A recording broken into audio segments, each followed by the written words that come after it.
2026年2個人同埋4個人嘅家庭，究竟我哋需要使幾多錢呢？嗱，唔係話啲嘢平咗，只係冇加已經好好啦。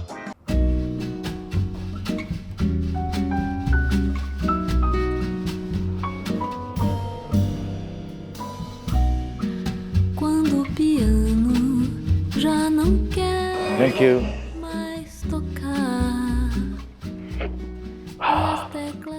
喺呢個超高速型社會，嘆翻杯咖啡已經好正啦。嗱，唔好話1年啦，1日都可以變化好多啦，更加何況係2年呢？嗱，喺2年之前咧，我就做咗2集喺加拿大生活，究竟我哋要使幾多錢呢？仲勁詳細咁計晒每一個開支俾你哋睇。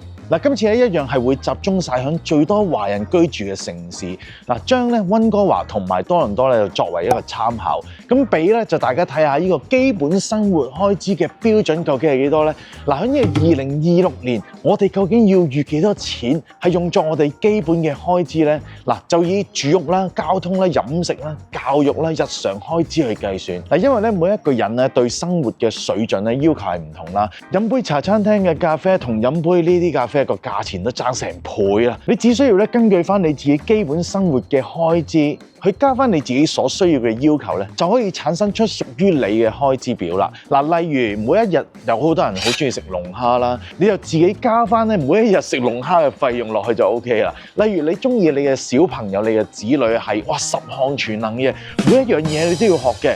咁你就自己自行加翻呢個學費上去，咁就 OK 噶啦。我仲會喺片尾咧幫你哋計晒2個人同埋4個人嘅家庭，究竟我哋需要使幾多錢呢？經過高速變化嘅2年之後，睇嚟我都要同大家去睇下究竟有啲咩變咗。變多咗定變少咗呢？嗱，首先喺呢度就作出聲明啦，就呢個數據係只作參考之用啦。嗱，數據咧將會隨住時間啦、地區啦，亦都會有唔同嘅條件而改變嘅。咁大家咧就一定要審慎去了解咗，先至好作出屬於你自己嘅決定啦。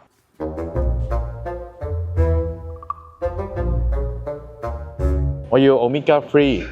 點解我話高速型社會呢？嗱，2年前就拍過咧，就正通脹升到上飛天嘅時候，2022年至到2023年咧 ，CPI 消費者物價指數正處於6至到7% 啊，日日都話啲嘢好貴。嗱，去到今日咧，2025年嘅9月咧，已經跌翻去2.4% 啦。嗱，唔係話啲嘢平咗，只係冇加已經好好啦。嗱，唯一咧調翻轉頭咧跌翻落嚟嘅，竟然係住屋嘅成本喎。例如租金平咗啦，究竟我哋嘅生活嘅開支究竟要食幾多錢嘢呢？轉頭先話俾大家聽。基本嘅生活開支最重要嘅第一部分就當然係住啦。有人咧就會選擇租啦，亦都會有人選擇買啦。嗱，呢啲咧係會影響到你每一個月嘅基本嘅開支。就好似以租為例啦，嗱，我發現咧唔同城市咧分別真係非常之大嘅。嗱，今次咧我就會以 apartment 就為呢個標準去作參考啦。嗱，之前咧加息高企啦，咁啊搞到咧個個都變晒租就算啦，嗱，拉高晒所有嘅租金。嗱，但係到咗今日咧，我唔知大家有冇發現喎？因為呢個政策嘅改變咧，嗱，例如減少咗臨時嘅居民啦，亦都咧有好多嘅租金咧，突然之間又跌翻晒落嚟。上一次咧，我就以 Vancouver 嘅 Burnaby 啦，同埋多倫多嘅 North York 去做比較啦，叫做2個城市當中咧都係比較中位數啲嘅啦。根據 Rentals.ca 2025年9月嘅調查啦，嗱 Burnaby 嘅1房單位咧，而家租緊平均係2276蚊，同2年前咧就差唔多嘅。2房嘅單位咧，大概租就係2899蚊，嗱，竟然咧係平過2年前成200幾蚊喎。而多倫多嘅 North York 咧，嗱1房咧係2164蚊啦，而2房咧就係2789蚊啦。咁啊奇怪喎，嗱多倫多咧比早2年計咧就反而有升少少喎。嗱，但係點都好啦，租樓嘅人嚟講，咁多多少少都係有啲幫助嘅。嗱，起碼就低過通脹先啦。當然你想租 townhouse 定係 house 亦都可以嘅，咁啊請自行咧就作出調整啦。嗱，我明白咧喺加拿大咧住就真係要計住嘅，消費你點慳都好啦，但係真係要有充裕嘅資金咧先至可以安心嘅。嗱，今集咧加拿大基本生活開支嘅預算咧，我都準備咗一份簡單版嘅 Excel 表咧，就俾大家去 download 翻嘅，咁啊方便大家咧可以自行去計算一下，計下數。計下2026年究竟我哋要準備幾多錢呢？嗱，做人咧最緊要有預算啊嘛。嗱，如果想加拿大好好咁管理自己嘅財務咧，咁當然要揾一間歷史悠久又有實力嘅銀行啦。例如1817年成立超過200年嘅 BMO 絕對係你嘅首選啦。BMO 而家咧推出 New Start 銀行理財計劃，嗱，未滿5年嘅新移民咧提供多項嘅福利，免首2年 Premium Check Account 嘅年費之餘咧，仲免年費獲得超市購物返現最高嘅 BMO Cashback Mastercard。嗱，以及咧可以無限制全球轉帳，方便大家可以將資金轉出轉入都冇問題啦。大家而家可以去到下面說明欄按下連結，就可以獲得更加多詳細資料有關呢個 New Start 銀行理財計劃啦。咁講完租啦，咁如果買又要幾多錢呢？嗱，咁以下嘅數據咧，全部喺呢個 Aurora 裏邊去獲得嘅。根據翻咧2025年9月份呢個樓宇嘅價格咧，嗱，分別係呢個獨立屋啦、townhouse 啦，同埋 condo， 咁我會以整體平均價格嚟計算俾大家睇下嘅。嗱，每一個月嘅供款究竟要有幾多呢？先睇呢個樓價嘅改變究竟點啦。雖然大家感覺上咧樓價係跌咗，但係咧比呢個2023年嘅5月咧都仲係有升嘅。好似 house 計啦，2023年嘅5月啦，只係186萬。但而家咧都係大概212萬左右啦，而 townhouse 咧由呢個105萬就已經升到去121萬左右，咁 condo 咧就74萬啦，咁去到而家呢一刻咧就平均價格76萬，只係個別地區咧就跌咗啦，咁例如 Burnaby 啦同埋 Richmond 啦，我只可以講響溫哥華要買樓真心辛苦嘅，雪好嘅跌咧，咁而大多倫多咧咁真係咧就整體都係跌咗好多。咁多倫多咧就抵住好多嘅，的確係。咁平均咧就136萬咧就可以買到 house 啦。咁 townhouse 咧就係95萬左右咧都 OK 嘅。咁 condo 咧就65萬5千左右啦，咁就可以買到噶啦。喺大多倫多區咧睇翻數據就真係跌咗好多，大家都應該係輕鬆咗嘅。究竟根據以上嘅數字，我哋每一個月嘅供款大約要俾幾多呢？假設 down payment 係要俾40%啦，事實上我覺得點都要40%係會比較適合啲。咁以而家5年期嘅 fix 嚟計啦，咁大概4至4.5左右啦。咁供款30年啦。咁例如你喺呢個溫哥華一間2房嘅 condo， 就以翻76萬左右去計算啦。如果俾40% down payment 嘅話，咁即係咧需要30萬左右嘅現金。咁另外就每一個月供款2317蚊。咁多倫多地區啦，如果你65萬5千左右嘅 condo 啦，即係你首期咧就要俾26萬2千幾，咁月供咧就係1992蚊啦。咁呢啲數據咧，我全部都會放晒喺我嘅 Excel 表裏邊。講完兩大部分之後咧，住屋嘅費用仲有啲咩咧？嗱，基本嘅開支就係每一個月都需要俾嘅嘢，咁例如電費啦、煤氣費啦、家居保險啦、strata fee 啦。咁當然啦，如果你係租嘅就業主幫你搞掂佢啦。但係如果你係業主嘅話咧，咁又要俾 strata fee 啦，仲有 property tax 啦、utility bills 啊，哇，真係超多嘢啊！咁全部咧都係由業主去負責嘅。咁但係電費啊、煤氣費啊、家居保險啊、上網費啊，咁呢啲咧全部就算你租嘅話咧，你都要需要自己俾噶嘛。以一個915尺嘅 apartment 去計算啦，整體每個月嘅開支對比兩大嘅城市咧，分別上多倫多嘅樓價係平啲嘅，但係喺 utility 同埋 strata 咧嘅開支係會多啲。大約就高過溫哥華24% 左右啦。可能因為多倫多同埋溫哥華嘅天氣唔同啦，咁所以多倫多嘅地區響電費啊、暖氣啊嗰方面咧就係會比較貴啲啦。咁而 strata fee 方面咧，我就發現多倫多係會比溫哥華貴啲嘅。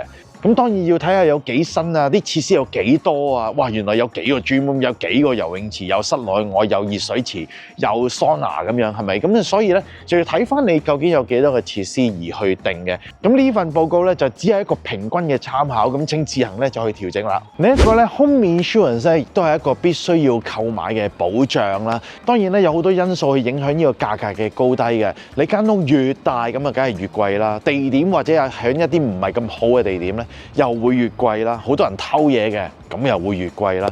咁啊，溫哥華咧平均每年咧就大概920蚊左右，即係每個月77蚊。咁多倫多咧就會貴少少，就大概每年1250蚊，咁即係每個月104蚊。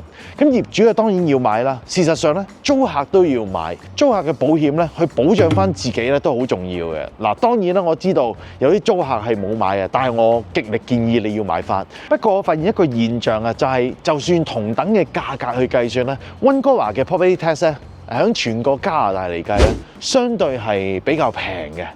咁只係大概0.28%嘅啫，而多倫多咧係0.72%。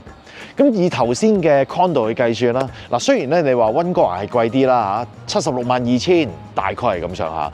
咁而佢嘅地稅咧就係2134蚊，即係每個月177蚊左右。但係多倫多嘅樓價咧好似平啲，655000。但係佢嘅地稅咧已經係要俾4700幾蚊，即係每個月393蚊啊！咁啊分別就真係好大喎。嗱，就算咧同樣係100萬嘅樓價去計算啦嚇，多倫多比溫哥華咧係要交多2倍幾嘅 property tax 嘅。嗱，講完咧生活最大嘅開支住屋之後咧，就講到交通啦。咁我自己係會揸車比較多啲嘅，咁我個女咧就會有時會搭巴士啦。交通費咧將會係大家必須要面對嘅嘢嚟嘅。嗱，我將會咧就分開2種嘅情況啦，就係搭呢個公共交通工具啦，就以月票去計算啦。而第二種咧就係好似我會揸車嘅人去計算啦。嗱，公共交通工具嘅費用咧以月票去計算嘅話咧，溫哥華咧，咁就會有 TransLink 啦，咁多倫多就會有呢個 TTC 啦。溫哥華嘅 TransLink 咧會分開翻3區嘅，咁我就以翻中間位啦 Burnaby 去計算啦。咁2個鬆嘅話咧，每個月嘅月費咧就由134蚊又升到去137蚊，咁啊再升到去143蚊，啱啱再加到去149蚊。喂，點搞啊？年加嘅有冇搞錯啊？要學下 TTC 咁。咁多倫多嘅 TTC 咧，咁雖然就好多人就狂鬧，就話佢哋啲服務差，就話成日都壞車嘅。嗱，聽講咧 TTC 咧係要返工時間先感受到嘅。冇啊，入到嚟 OK 喎，我覺得幾好啊，冇乜問題啊。但係咧就竟然咧喺呢2年咧係冇加過價嘅。咁呢個咧就俾翻個 credit 佢，而1年嘅費用計算咧，平均就143蚊一個月。嗱，如果買車嘅話咧，的確係比以前辛苦好多嘅。購買車供車就梗係受好多方面影響啦。咩品牌啦，咩型號啦，你要買架法拉利嘅計法又唔同噶啦。咁啊，利息嘅年期啦，等等嘅影響啦。我一向咧建議，如果大家係自用嘅話咧，最好就買斷。因為我覺得冇 value 產生嘅嘢，盡可能就係唔好負債啦。嗱，最新咧我只有2025年年頭嘅數據，平均嘅利息咧就大概6.9左右啦嚇。咁車價明顯咧係再貴咗少少嘅。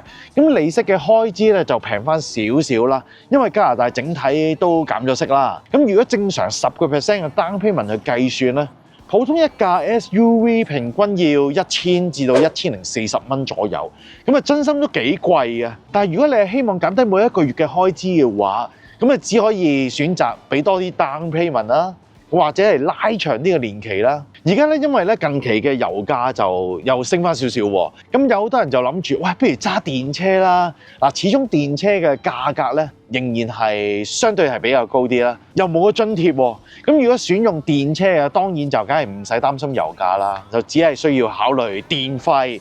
咁通常咧就係1:4左右去計算啦。例如你裝滿一架車嘅油係需要90蚊嘅。咁而電費咧就大概係23蚊左右。咁根據翻 NRCan Vehicle Survey 嘅調查啦，加拿大共有1150萬人係揸車返工。咁而每一個省嘅揸車嘅距離咧，都會因為工作啦或者地區好大啦，多倫多會大過溫哥華啦。咁所以係會有啲唔同嘅。咁例如我上次去多倫多旅行啦，我就發現多倫多，哇，揸車嗰啲距離點解會咁長㗎？根據呢個調查顯示咧，喺安大略省啦，平均每一架車每一年咧係要揸16000公里。咁 BC 省咧就只係揸13100公里嘅啫。咁我哋再根據翻而家嘅油價咧，就去計算翻，就知道咧平均我哋費用幾多錢啦。例如我拍片今日啦，就係2025年嘅11月啦，參考翻 Gas Buddy 啦嚇，Ontario 嘅油價平均係127.1。咁 Vancouver 咧就係147.4，咁有啲人就話相差好遠，事實上就唔係差好遠，只係14% 左右啫。如果一架 SUV 平均10 lit 100公里咁嘅計算嘅效能計算啦嚇，以及就係根據翻統計嘅使用量啦，平均每一架車每一個月嘅燃油費用咧，事實上分別又唔係好大嘅。咁雖然就 BC 省好似油價係貴少少，但係平均嘅距離咧又少咗喎。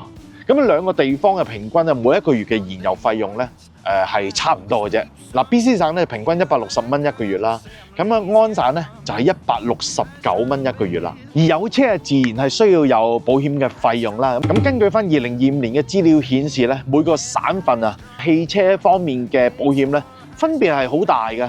事實上嘅保費就根據過去嘅記錄啦，你有冇撞過車啦，有冇出過事啦，駕駛者嘅經驗啦，全部都會有影響。咁只係俾翻個統計出嚟嘅平均數俾大家睇下。如果細緻啲睇每一個城市咧，就會更加大嘅分別。嗱，溫哥華平均嘅保險費用咧就大概係1841蚊一年，即係平均153蚊一個月。而多倫多咧就會貴啲。就係2295蚊一年，平均咧就係191蚊一個月啦。又買咗27個幾啦。返到屋企之前咧，喺呢度簡單講下醫療費用方面啦。嗱，如果大家住喺加拿大擁有 PR 即係永久居民嘅資格嘅話咧，嗱，基本上醫療嘅費用係免費嘅。BC 省就有 MSP 啦，安省就有 OHIP 啦，但係咧唔包括藥物同埋牙科保健嘅。咁呢啲咧都要自費噶啦。咁如果你公司係有醫療保險計劃，就梗係正啦嚇，將會可以有額外嘅保障。咁手機嘅費用咧，簡單啲講，經過觀察同埋使用咁多年咧，每人每月50蚊咧已經滿足晒正常嘅使用啦。飲食嘅方面咧，可以影響到嘅因素咧，實在太大啦。本地西人咧，可能係非常之簡單，食個意粉，食個 hot dog 咁有一餐㗎啦嘛。一家人嘅費用計嚟都唔使10蚊。但係如果你話好似我哋每一日要煮4個菜式，中餐咁樣啦嚇，甚至乎仲要煲下湯添，煲個湯都要20蚊啦，係咪啊？譬如我哋煮一餐嘅晚餐啦，起碼都要20至30蚊㗎啦。為咗咧可以取得比較客觀嘅預算咧，咁我就會根據翻由多間大學研究嘅報告啦，當中包括埋 UBC 所做嘅報告，就係 Canada's Food Price Report 啦。睇一睇個數字啦，喺2023年食品價格之後咧嘅升幅咧係比之前慢咗嘅。而家各省咧平均都係3% 左右啦。今日咧最新嘅 CPI 嘅數字都係2.0% 啦嚇，咁明顯咧就係放慢咗㗎啦，起碼就唔係以前6至7% 咁樣。呢一份嘅報告咧就根據咗唔同嘅性別啦、年紀啦、年齡啦，咁作出一個預算嘅。咁呢一份報告裏邊預算咗就每年每一個人平均咧喺食物上邊花費究竟要幾多錢？有一點嘅注意啦，就並唔包括喺外出用餐嘅。你知道而家出去食嘢都好貴㗎嘛？哇！而家買個漢堡包，俾大家睇下，呢個漢堡包10幾蚊㗎啦。你話而家食嘢係咪好貴先？全部都係以喺屋企煮飯嚟計算嘅。咁例如啦，31至到50歲嘅男人啊，平均咧每一年用喺呢個食物嘅費用咧，大概就係4308蚊。即係平均每一個月咧就係359蚊，而一個1至到3歲嘅小朋友咧，每一年只係需要2440蚊嘅啫，即係咧平均每一個月咧就係203蚊啦。因為咧呢個分類咧係可以分得好 details 好多嘅，咁今次我只會抽少少唔同嘅年齡層咧，就放喺呢個 Excel 表裏邊。如果有興趣嘅話咧，就可以參照翻呢一個表。最後咧就係教育個開支嘅方面啦。加拿大提供免費嘅教育咧，去到 high school 嘅。但係咧喺學前嘅教育咧，因為家長需要工作而令到小朋友係送去 daycare 啦。我知道咧政府將會有一啲政策話係協助翻一啲有小朋友嘅家庭。最新資料顯示咧，多倫多嘅 Peace Crew 嘅費用咧，每一個月係1537蚊，而 BC 省咧係需要1590蚊。我一口氣咧就講晒所有嘅數據俾大家知道啦。嗱，大家我相信都需要少少時間去消化下嘅。今集咧將會送禮物俾每一個觀眾啊。嗱，我將剛才頭先我所講嘅數據咧已經放晒去 Excel 表當中噶啦。嗱，方便大家咧可以 download 翻，就可以咧對呢個基本嘅開支咧就可以有多啲了解啦。嗱，我經常咧收到好多message 問我啦，喂，我想知道咧最少嘅使費究竟要幾多錢啊？其實真係好難答。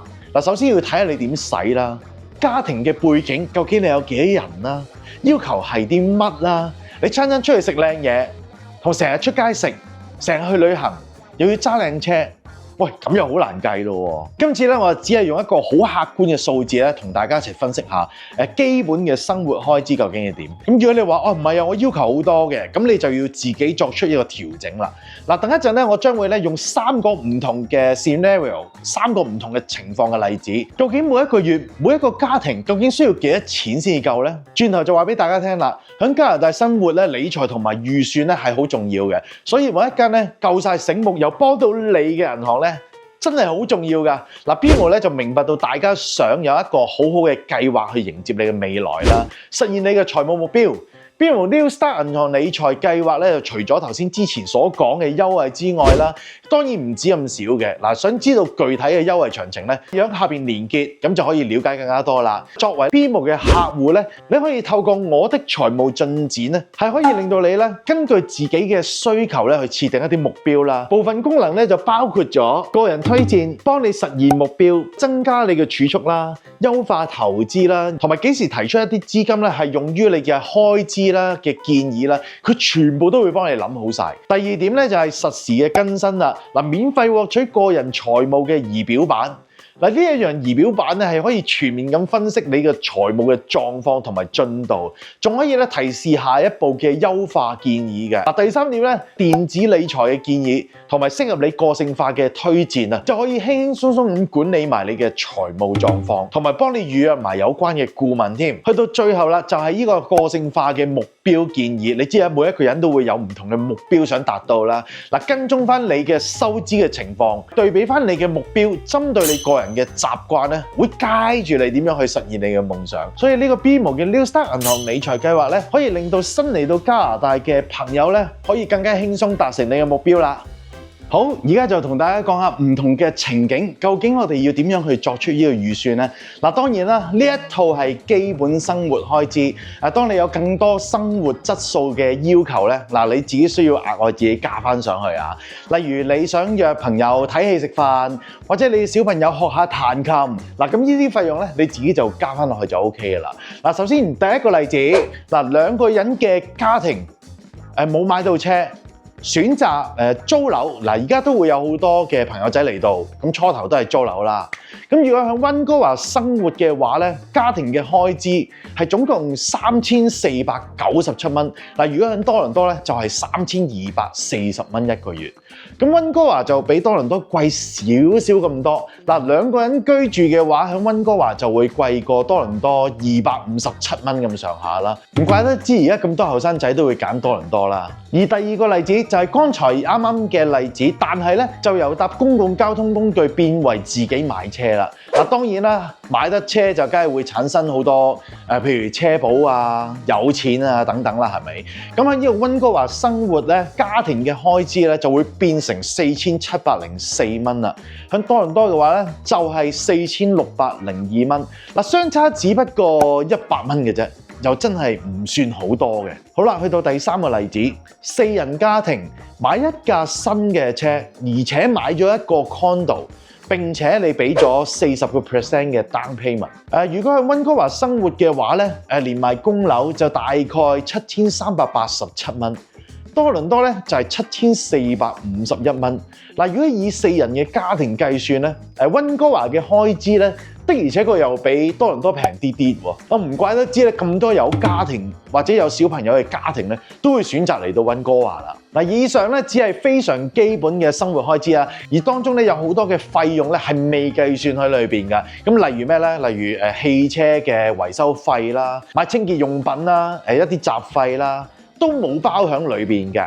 咁如果你話啱啱我哋新搬嚟加拿大住㗎，嗱，我建議盡可能咧就係起碼預留12個月嘅資金，以便不時之需。最好就預2年嘅費用會更加好啲添。我會比較安全啲。2年就最好啦，尤其是而家嘅失業率咧，就真係叫做喺一個比較高啲嘅水平啦嚇。咁如果大家咧想獲得呢個基本開支嘅預算表嘅話咧，嗱，而家只需要咧喺影片下邊說明欄下載翻呢個連結，咁你就可以翻屋企咧慢慢去計清楚啦。嗱，見到我咁有誠意，應該都要俾翻個 like 先啦，係咪啊？嗱，而家嘅影片當中咧亦都會有呢個超級感謝嘅功能。或者你可以成為我會員嘅，咁大家咧都可以支持一下本頻道嘅創作。咁如果大家咧有啲咩問題同埋經驗想分享嘅話咧，記得下邊留言話俾我哋聽，同埋 like 同埋 share 俾你嘅朋友聽，話俾你嘅朋友聽。喂，原來做預算係非常之重要㗎。下條片再見，係咁先，拜拜。